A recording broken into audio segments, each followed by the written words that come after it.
देखिए, हम लोग जितना भ्रम फैलाया जा रहा था एनडीए को लेकर, और मैंने इस बात को कहा था कि एनडीए में बहुत सहजता से, बहुत एमिकेबली सारी बातों का फैसला, निर्णय हो जाएगा।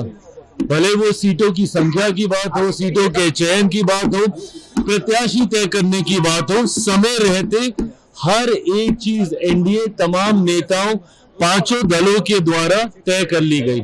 पर वही ताज्जुब इस बात का, और मुझे लगता है कि शायद ना के बराबर कोई और दूसरा ऐसा उदाहरण इससे पहले के किसी और चुनाव में होगा, जहां पे पहले चरण का नामांकन समाप्त हो जाता है और दूसरे गठबंधन के द्वारा सीटों के चयन तो बहुत दूर की बात है, संख्या तक की घोषणा नहीं हो पाती है।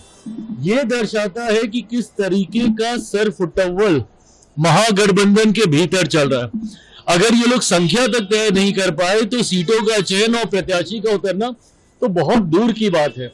आज जिस तरीके से एक एक सीट पे दो एक ही गठबंधन के दो घटक दलों के द्वारा नामांकन किया गया, कांग्रेस के सामने राजद, राजद के सामने कांग्रेस, इनके अलग दल के सामने लेफ्ट के सामने कांग्रेस, ये जिस तरीके से ये खिचड़ी पक रही है, ये अपने में दर्शाता है कि एक गठबंधन जो खुद इतना कंफ्यूज है वो बिहार के विकास की बात करेगा, जो अपने गठबंधन को नहीं संभाल पा रहे, जो गठबंधन में तालमेल तय नहीं कर पा रहे, वो हमारे प्रदेश को संवारने की बात करते हैं। और वहीं दूसरी तरफ हम लोगों ने तो प्रचार भी शुरू कर दिया। हमारे गठबंधन के कई प्रत्याशियों का नामांकन, जितने पहले चरण के थे उन सबका नामांकन हो गया। दूसरे राज्यों से हमारे स्टार प्रचारक वो आके यहाँ पे चुनाव प्रचार उन्होंने शुरू कर दिया। मुख्यमंत्री नीतीश कुमार जी स्वयं, जिनको लेकर महागठबंधन क्या क्या अफवाहें नहीं फैला रहा था, उनके स्वास्थ्य को लेकर, उनके बारे में अलग अलग तरीके की भ्रमित बातें करना, सबसे पहले प्रचार किसी ने शुरू किया तो मुख्यमंत्री नीतीश कुमार जी ने शुरू किया। केंद्रीय गृह मंत्री आदरणीय अमित शाह जी स्वयं पिछले 3 दिनों से न सिर्फ चुनावी सभाएं कर रहे हैं, बल्कि प्रचार प्रसार की क्या रूपरेखा होगी उसको भी तय करने का कार्य कर रहे हैं।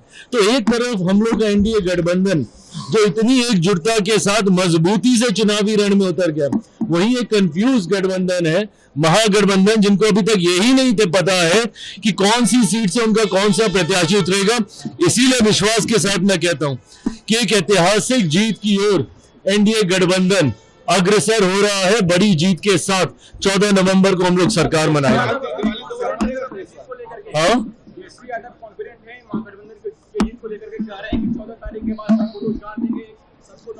अरे प्रभु, पहले टिकट तो दे दीजिए, रोजगार नौकरी तो बाद में दीजिएगा।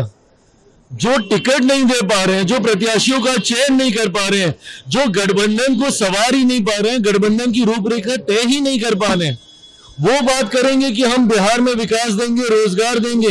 कैसे दीजिएगा भैया, जब आपकी सोच ही इतनी कंफ्यूज है, जब आपके गठबंधन में ही इतना विवाद है।